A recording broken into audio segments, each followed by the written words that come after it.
भीतर जागा दाता, मतियाया सागर लहराया।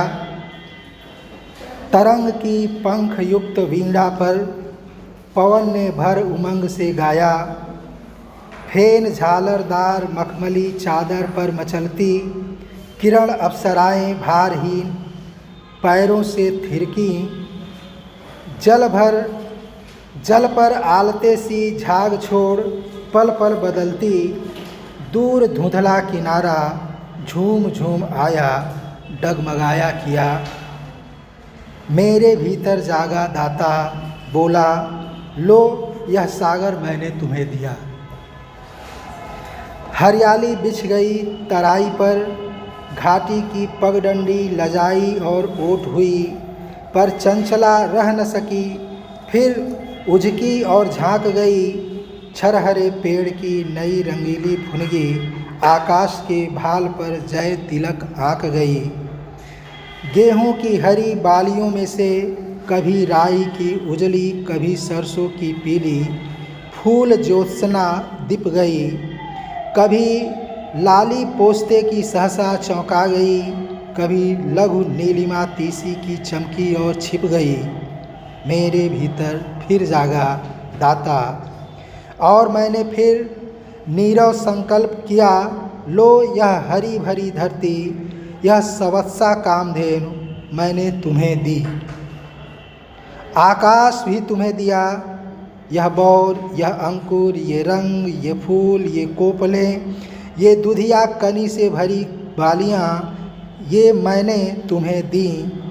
आकी बाकी रेखा यह मेड़ों पर छाग छौनों से किलोलते, यह तलैया गलियारा, यह सारसों के जोड़े मौन खड़े पर तोलते। यह रूप जो केवल मैंने देखा, यह अनुभव अद्वितीय जो केवल मैंने जिया, सब तुम्हें दिया। एक स्मृति से मन पूत हो आया, एक श्रद्धा से आहूत प्राणों ने गाया। एक प्यार का ज्वार दुर्निवार बढ़ आया, मैं डूबा नहीं उमड़ा उतर आया। फिर भीतर दाता खिल आया, हंसा हंसकर तुम्हें बुलाया। लो यह स्मृति, यह श्रद्धा, यह हंसी, यह आहूत स्पर्श पूत भाव, यह मैं, यह तुम, यह खिलना, यह ज्वार, यह प्लवन, यह प्यार, यह अडूब उमड़ना, सब तुम्हें दिया, सब तुम्हें दिया।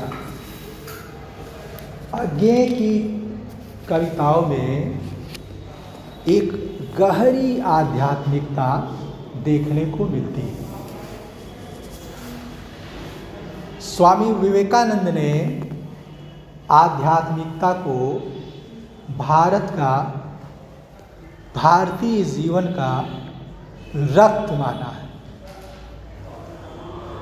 आध्यात्मिकता ही हमारा जीवन रक्त है, यह विवेकानंद ने कहा। आगे दुनिया के तमाम देशों की यात्रा आगे ने की थी।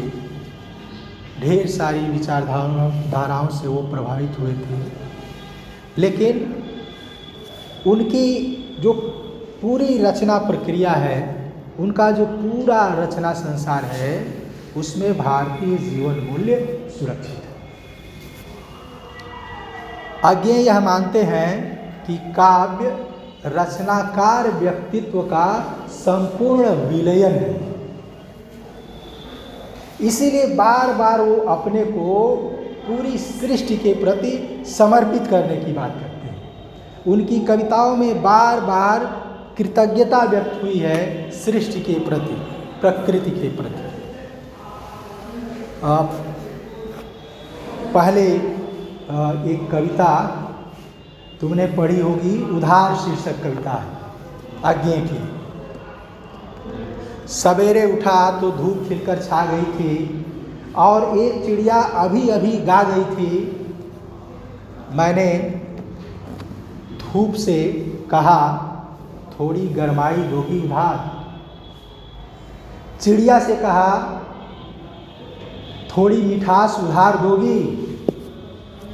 इस तरह से कवि घास के तिनके से, हवा से, आकाश से कुछ न कुछ उधार मांगता है और हर जगह से वो उधार पाता है। सबसे उधार मांगा, सबने दिया, यो मैं जीता हूँ, क्योंकि यही तो है जीवन। गरमाई, मिठास, हरियाली, उजाला, गंधवाही मुक्त खुलापन, लोच, लहर, लहरिल, उच्छ्वास, ये सब और एक बोध भव्य निर्व्यास निस्सीम का, यह सब उधार पाए हुए द्रव्य। आगे कहते हैं कि एक व्यक्ति के पास, एक कवि के पास जो कुछ है वह सब प्रकृति से उधार पाई हुई चीजें। केदारनाथ अग्रवाल ने अपनी एक कविता में पेड़ को मनुष्य के अग्रज के रूप में चित्रित किया है, जो मनुष्य की रक्षा में खड़े हैं। दरअसल मनुष्य प्रकृति का अतिथि मात्र होता है। प्रकृति के बीच कुछ दिनों के लिए आता है, फिर वो प्रकृति में समा जाता है, या फिर अगर दूसरे जन्म की कल्पना करें तो वो कुछ दिन रह के चला जाता है। भारतीय जीवन पद्धति में मनुष्य और प्रकृति या समस्त सृष्टि के बीच एक सामंजस्य, एक संतुलन की बात की जाती है, सहजीवन की बात की जाती है। और दैनंदिन जीवन में मनुष्य प्रकृति के विभिन्न उपकरणों के प्रति कृतज्ञता का भाव व्यक्त करता है।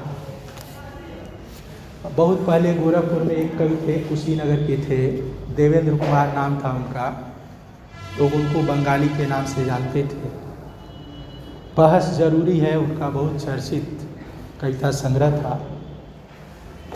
उसकी एक कविता में वो कहते हैं कि माँ कहती है, दिन डूबने के बाद घरों में झाड़ू मत दो, क्योंकि इससे जो धूल उड़ती है जाकर सीधे सूरज की थाली में गिरती है। भूल कर भी कहीं कोई पत्ती न तोड़ो, क्योंकि नींद में पड़े हुए पेड़ों को चोट पहुँचती है। तो कैसे मनुष्य को प्रकृति के संवेदनाओं का ध्यान रखना चाहिए, प्रकृति का ख्याल रखना चाहिए, यह भारतीय जीवन मूल्यों में विश्वास करने वाले कवियों की कविताओं में जगह जगह देखने को मिलता है। इस कविता में जो दाता है वह एक व्यक्ति का अंतर मन है, उसको विश्व मन भी कह सकते हैं, उसको प्रकृति भी कह सकते हैं, उसको परम सत्ता भी कह सकते हैं।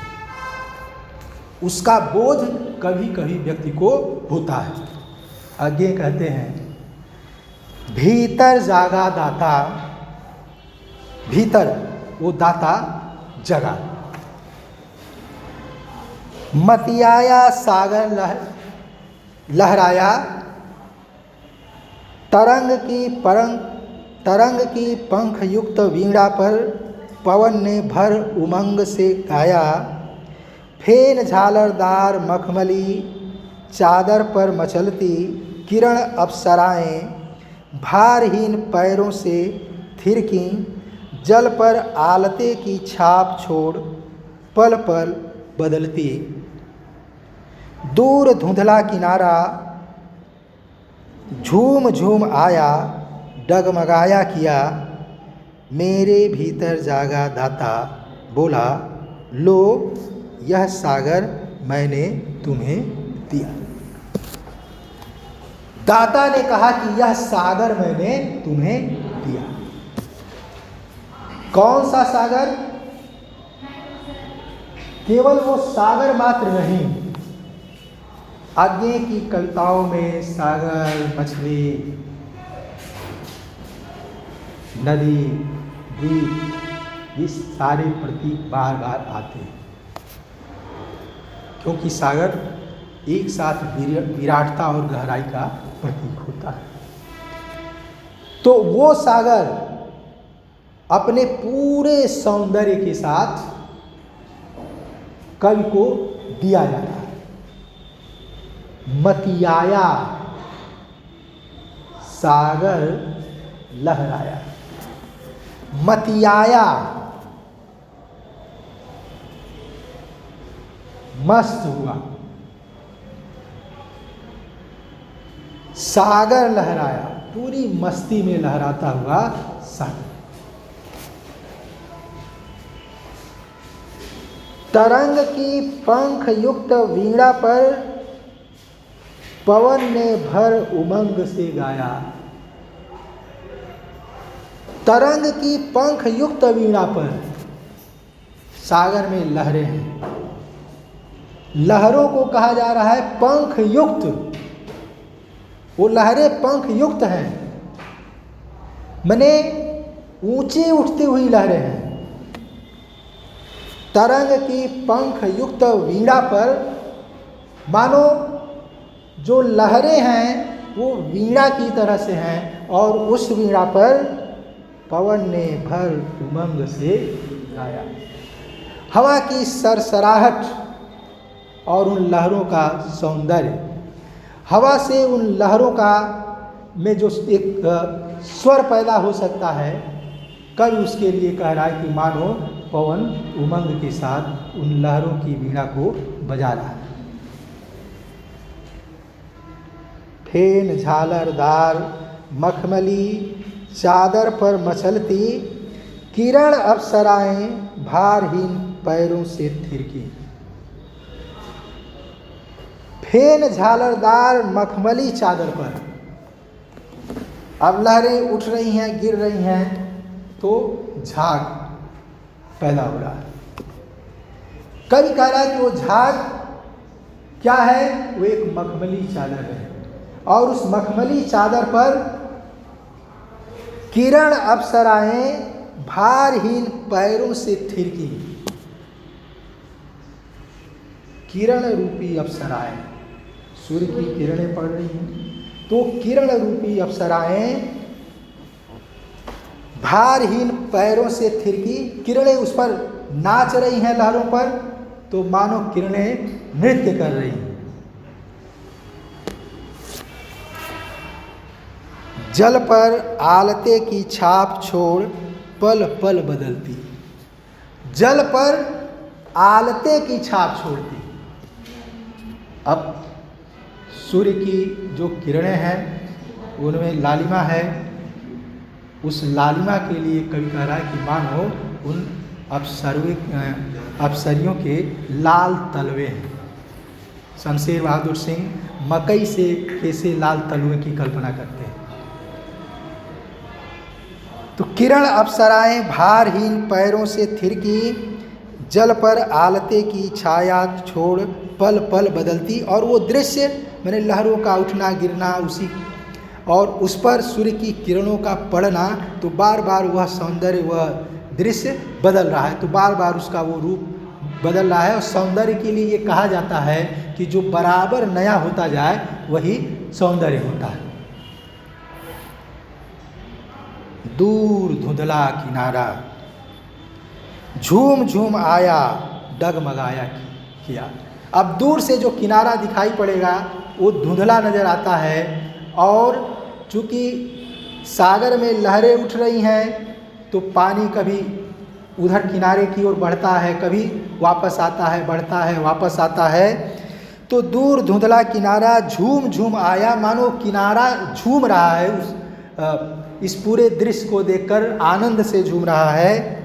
और डगमगाया किया, वो मानो लड़खड़ा रहा है, जैसे कोई यात्री चलते हुए लड़खड़ाए, चाहे कोई नशे में हो लड़खड़ाए, तो किनारा ही मानो डगमगा रहा है, क्योंकि वो किनारा बार बार बदल रहा है। मेरे भीतर जागा दाता बोला लो यह सागर मैंने तुम्हें दिया। ये सागर अपनी संपूर्ण विराटता, गहराई और गतिशील सौंदर्य के साथ कवि को प्राप्त होता है, कवि के कवि व्यक्तित्व को प्राप्त होता है। जो रचनाकार होता है, उस रचनाकार के भीतर जो उसका अंतर्वर्ती मन होता है, जो विभिन्न अनुभवों का पुंज होता है, संग्रह करता होता है, जगह जगह से उसको अनुभव मिलते हैं, फिर उन अनुभवों को वो पकाता है और फिर रचना में उसको बदलता है। तो ये सारे अनुभव प्रकृति से कवि व्यक्तित्व को प्राप्त हो रहे हैं। हरियाली बिछ गई तराई पर, घाटी की पगडंडी लजाई और ओट हुई, पर चंचला रह न सकी, फिर उसकी उजकी और झांक गई। छरहरे पेड़ की नई रंगीली फुनगी, आकाश के भाल पर जय तिलक आंक गई। गेहूं की हरी बालियों में से कभी राई की उजली, कभी सरसों की पीली, फूल ज्योत्सना दिप गई। कभी लाली पोस्ते की सहसा चौंका गई, कभी लघु नीलिमा तीसी की चमकी और छिप गई। अब एक दूसरा दृश्य कवि खींचता है कि घाटी की पगडंडी लजाई और ओट हुई। तलहटी है समुद्र की। कभी कहता लजाई और ओट हुई, मैंने कभी वो दिखती है और कभी छिप जाती है। तो कवि उसमें लज्जाशीला नायिका की कल्पना कर रहा है कि मानो कोई अप्सरा है, नायिका है, वो लजा रही है, कभी दिख रही है, कभी छिप जा रही है। पर चंचला रह न सकी, फिर उजकी और झांक गई। फिर उजकी, उझकना मैंने लटक कर देखना, और झांक गई मैंने बार बार उसका छिपना, प्रकट होना, दिखाई पड़ना, यह क्रम चल रहा है सागर की लहरों के साथ।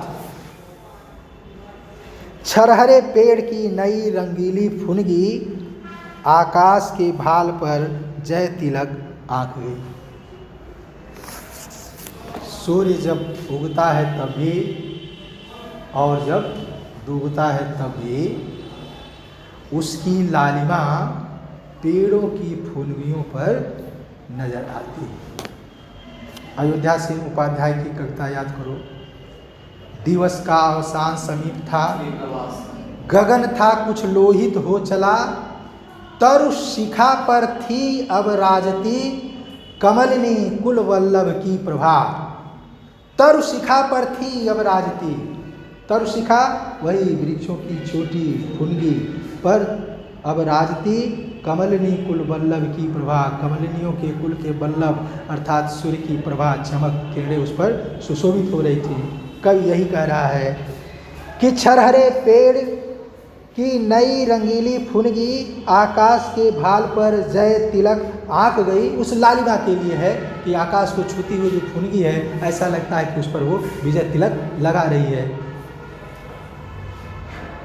गेहूं की हरी बालियों में से, अब फसलें हैं, गेहूं की हरी बालियों में से कभी राई की उजली, कभी सरसों की पीली, फूल ज्योत्सना दिप गई। सरसों, राई के फूल दिख जाते हैं, उनकी चमक दिखाई पड़ जाती है। कभी लाली पोस्ते की सहसा चौंका गई, कभी लघु नीलिमा तीसी की चमकी और छिप गई। पोस्ते, तीसी, राई, सरसों और गेहूं की फसलें एक साथ अगल बगल लगी हुई हैं और वो दिखाई पड़ती हैं, उन पर कवि की दृष्टि जाती है। मेरे भीतर फिर जागा दाता। चंद्रगहना से लौटती बेर जो कविता है केदारनाथ अग्रवाल की, उसमें भी गेहूं के साथ सरसों और तीसी के फूलों की चर्चा की गई। मेरे भीतर फिर जागा दाता, और मैंने फिर नीरव संकल्प किया। भीतर भीतर संकल्प लेता है तब। लो यह हरी भरी धरती, यह सवत्सा कामधेन मैंने तुम्हें दी। क्या हरी भरी धरती मैंने तुमको दी। सवत्सा कामधेन, सवत्सा पुत्रवती कामधेन, मैंने धरती है और ये सारी चीजें उस धरती पर विद्यमान है, तो मानो ये सब धरती के पुत्र और धरती की पुत्रियां हैं। तो इन सबके साथ धरती दी गई है। मैंने तुम्हें दी, आकाश भी तुम्हें दिया।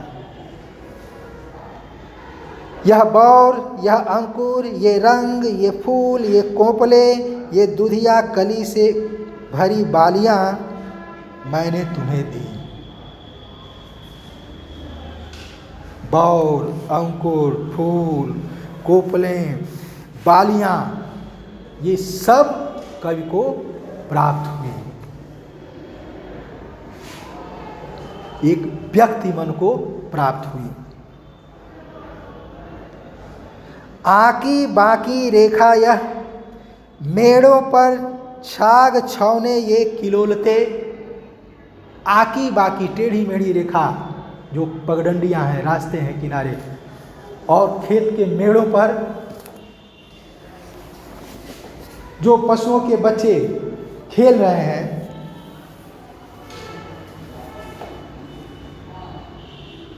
आकी बाकी रेखा यह, मेड़ों पर छाग छौने ये किलोलते। यह तलैया गलियारा यह, सारसों के जोड़े मौन खड़े पर तोलते। पास में तलैया है, तालाब है। गलियारा यह, तालाब और खेत के बीच की जगह, रास्ता। सारस के जोड़े मौन चुप हैं, लेकिन कल कह रहा है पर तोलते। पर तोलते मतलब अब वो पंख तौल रहे, मैंने अब वो उड़ना ही चाहते हैं। यह रूप जो केवल मैंने देखा, यह अनुभव अद्वितीय जो केवल मैंने जिया, सब तुम्हें दिया। ये जो कुछ दृश्य है, ये सब एक व्यक्ति मन के सामने दिख रहा है, एक व्यक्ति को अपनी आंखों से दिख रहा है। ये अनुभव अद्वितीय है। ऐसा दृश्य इसके पहले देखा नहीं गया है, और इसको और किसी ने देखा भी नहीं। यह सब कुछ, यह पूरा अनुभव प्रकृति और व्यक्ति के बीच घटा हुआ, ये पूरा अनुभव उस व्यक्ति को, कर्म व्यक्ति को दिया जा रहा है दाता के द्वारा। एक स्मृति से मन पूत हो आया, एक श्रद्धा से आहूत प्राणों ने गाया। एक प्यार का ज्वार दुर्निवार बढ़ आया। मैं डूबा नहीं, उमड़ा उतर आया, फिर भीतर दाता खिल आया। हंसा हंसकर तुम्हें बुलाया। लो यह स्मृति, यह श्रद्धा, यह हंसी, यह आहूत स्पर्श पूत भाव, यह मैं, यह तुम, यह खिलना, यह ज्वार, यह प्लवन, यह प्यार, यह अडूब उमड़ना, सब तुम्हें दिया, सब तुम्हें दिया। एक स्मृति से मन पूत हो आया। स्मृति, याद से मन पवित्र हो आया। एक श्रद्धा से आहूत प्राणों ने गाया। उसके प्रति मन में असीम श्रद्धा का भाव पैदा हुआ और प्राण मानो गा उठे, आनंदित हो उठे। एक प्यार का ज्वार दुर्निवार बढ़ आया और एक गहरा प्यार उसके प्रति उमड़ पड़ा। उस पूरे दृश्य के प्रति, उस पूरे प्राकृतिक दृश्य के प्रति और दाता के इस देने वाले भाव के प्रति प्यार उमड़ आया। मैं डूबा नहीं, उमड़ा उतर आया। उस प्यार में, उस आनंद में मैं डूब नहीं गया, क्योंकि अगर मैं डूब जाता तो फिर उससे बाहर नहीं आ पाता। मैंने उसमें डूबा, फिर उतराया, बाहर निकला। वो प्यार उमड़ा, कवि ने उसका अनुभव किया और पूरी तरह से उसमें डूब जाने की जगह उमड़ा उतराया। मैंने उसका एक स्वतंत्र अस्तित्व भी बना रहा। मैं डूबा नहीं, उमड़ा उतराया, फिर भीतर दाता खिलाया। दाता फिर भीतर खिलाया, प्रसन्न चित्त प्रकट हो गया। हंस हंस कर तुम्हें बुलाया और हंस के इस कवि व्यक्ति को बुलाया, कवि व्यक्तित्व को बुलाया। लो यह स्मृति, जितनी स्मृतियां हैं, व्यक्ति केवल प्रकृति में ही जन्म नहीं लेता है, वह एक संस्कृति में भी जन्म लेता है और धीरे धीरे उस संस्कृति में ही वो पलता बढ़ता है और उसका फिर प्रकृति और संस्कृति का वो एक तरह का हिस्सा हो जाता है। उसके साथ जुड़ करके दोनों के भीतर एक क्रिया प्रतिक्रिया होती रहती है, उससे वो सीखता रहता है। प्रकृति और संस्कृति दोनों एक व्यक्ति को बनाने रचने में महत्वपूर्ण भूमिका अदा करती है। कवि कहता है कि लो यह स्मृति, यह श्रद्धा, यह हंसी, यह आहूत स्पर्श पूत भाव, पवित्र स्पर्श, यह मैं, यह तुम, यह खिलना, यह ज्वार, यह प्लवन बहाव, यह प्यार, यह अडूब उमड़ना, बगैर डूबे उमड़ना, जो पहले वो कह चुके कि डूबा नहीं उमड़ा उतराया, सब तुम्हें दिया, सब तुम्हें दिया। देखो जो अंतिम हिस्सा है उसमें कवि का भावावेग प्रधान होता है और इसीलिए इसमें आरोह अवरोह ज़्यादा है। दान का चरमोत्कर्ष होता है सर्वस्व दान। कविता का अंत आते आते ऐसा लगता है कि देने वाले के पास अभी बहुत कुछ है जो वो देना चाहता है, मगर उसको शब्दों में वो व्यक्त नहीं कर सकता है। इसलिए जल्दी में वो कहता है सब दिया, सब दिया, सर्वस्व दान।